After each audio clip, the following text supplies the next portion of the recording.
Hello Aries, Sun, Moon, Rising, and Venus signs. Kumusta kayo? Sana po ay nasa mabuti kayong kalagayan. Welcome back po sa Star Tarot. Kung bago kayo dito, welcome din kayo. Thank you for your support. I truly appreciate it. God bless you all. Aries, pauna mensahe ninyo for today, Empress. Ayan. So, fertility to, no? Fertility. So, ang iba sa inyo dito, maybe very ano talaga kayo, fertile, no, sa ngayon. At pwedeng ang iba sa inyo rito is siguro nurturing a project, nurturing a business, yung para yung plano, no, yung plano na pwede ninyong pagkakitaan, yung plano about putting up something na pwede ninyong maging source of income. No, yun ang napipick up ko rito. Pwede rin na ang iba sa inyo dito literal na buntes, no?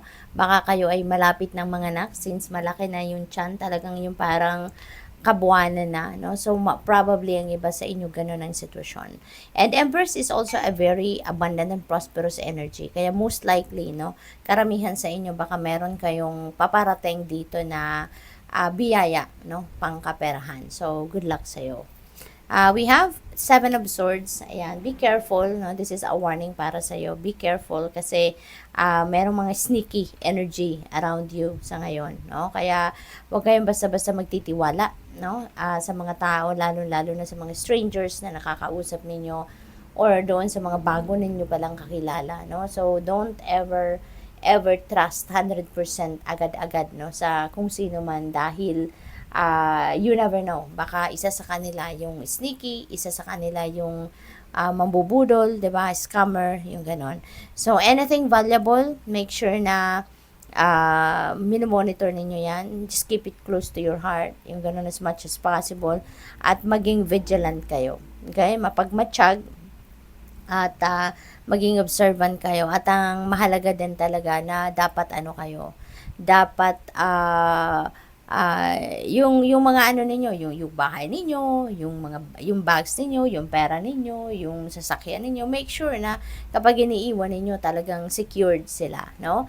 Kung meron kayong mga alarm system sa bahay, make sure na before you leave the house, talagang naka-set sila, naka-on sila, make sure na it's working, mga CCTV ninyo, laging ganoon, okay?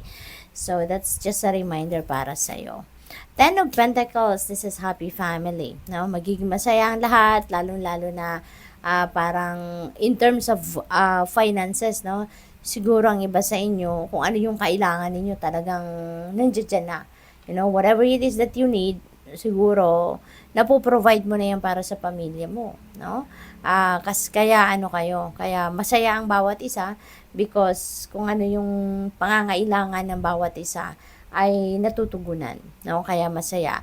This is also about financial stability and security. Maaring na-secured nyo na din yan, ano? Kaya masaya ang pamilya, no? Dahil kung kailan man ninyo kailangan ng pera, mayroon kayong mahuhugot, yung ganon.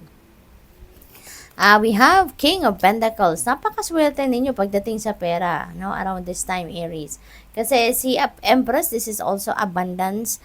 Ten of Pentacles is abundance, lalo-lalo na si King of Pentacles, no? Talagang established na, no? Pagdating sa money, career, and finances, wala nang problema sa pagkukuha na ng pera. Sitting pretty na siya, 'di ba?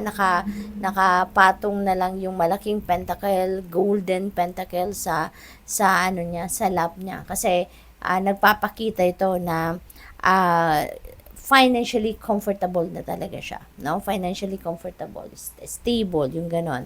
Kaya, maaaring ganon kayo ngayon, no? Meron tayong Ten of Pentacles, meron kayong King of Pentacles, so most likely, may financial comfort na nararanasan ng iba sa inyo. Or, kung wala naman kayo doon sa sitwasyon na yon, maaaring papunta na kayo. You're very close to it, no? As na matutupad na ninyo siguro yung negosyo na gusto ninyo, matutupad na siguro ninyo yung success, no?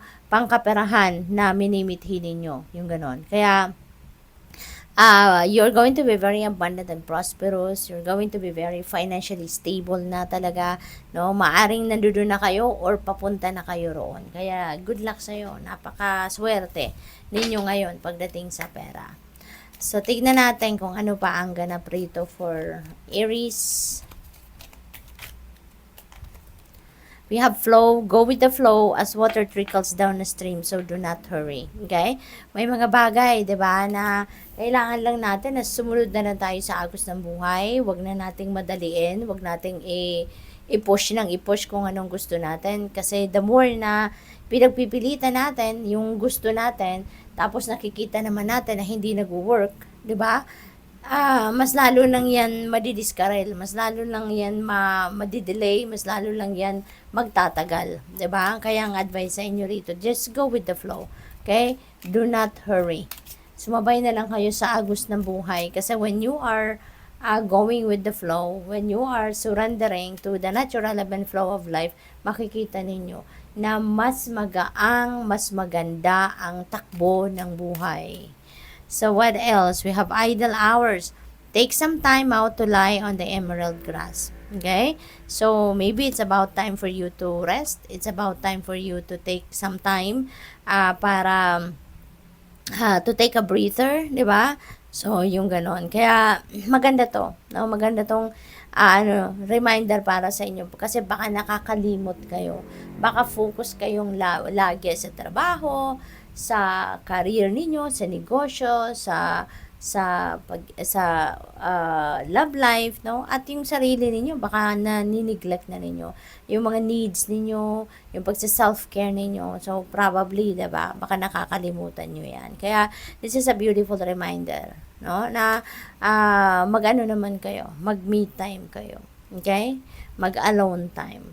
Uncertainty, the shades of gray within the fog will eventually lift. So, napakaganda kasi feeling ko, yung mga uncertainty na to, na mga nangyayari, that could be related to finances, no? So, sa ganda ng mga energies ninyo related to finances sa ngayon. So, talagang mawawala na, no? Mapapawi na yung mga problema ninyo pang kaperahan, masosolve na yung mga problema ninyo na related sa inyong finances. So, good luck.